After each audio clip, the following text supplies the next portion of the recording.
బాపట్ల జిల్లాలో సంచలనం సృష్టించిన వృద్ధురాలి ఇంట దోపిడీ కేసును నగరం పోలీసులు అత్యంత వేగంగా ఛేదించారు.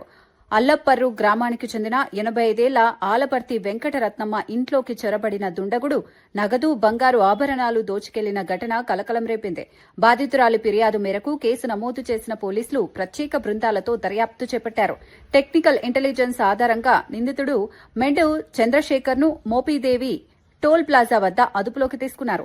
అతని వద్ద నుంచి 85 గ్రాముల బంగారం, నగదు స్వాధీనం చేసుకున్నారు. రికవరీ చేసిన సొమ్ము విలువ 9,73,000 రూపాయలకు పైగా ఉంటుందని పోలీసులు తెలిపారు. రేపల్లో ఉంటున్నారు.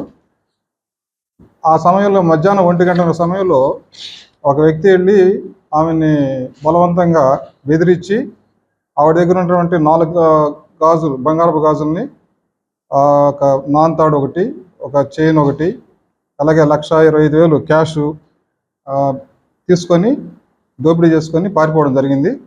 దానిపైన మా బాపట్ల ఎస్పీ గారు ఉమామహేశ్వరి గారి ఆదేశాల ప్రకారంగా టీమ్స్ ఫామ్ చేశాం. నగరం ఎస్ఐ గారు భార్గవ్ వాళ్ళ సిబ్బందితో కలిసి టీం ఫామ్ చేసి ఆ నిందితుడిని పట్టుకోవడానికి ప్రయత్నం చేశాం. ఆ ప్రయత్నంలో భాగంగా నేరం జరిగినటువంటి కొద్ది గంటల్లోనే అతన్ని పట్టుకొని మొత్తం ప్రాపర్టీ అంతా రికవరీ చేయడం జరిగింది.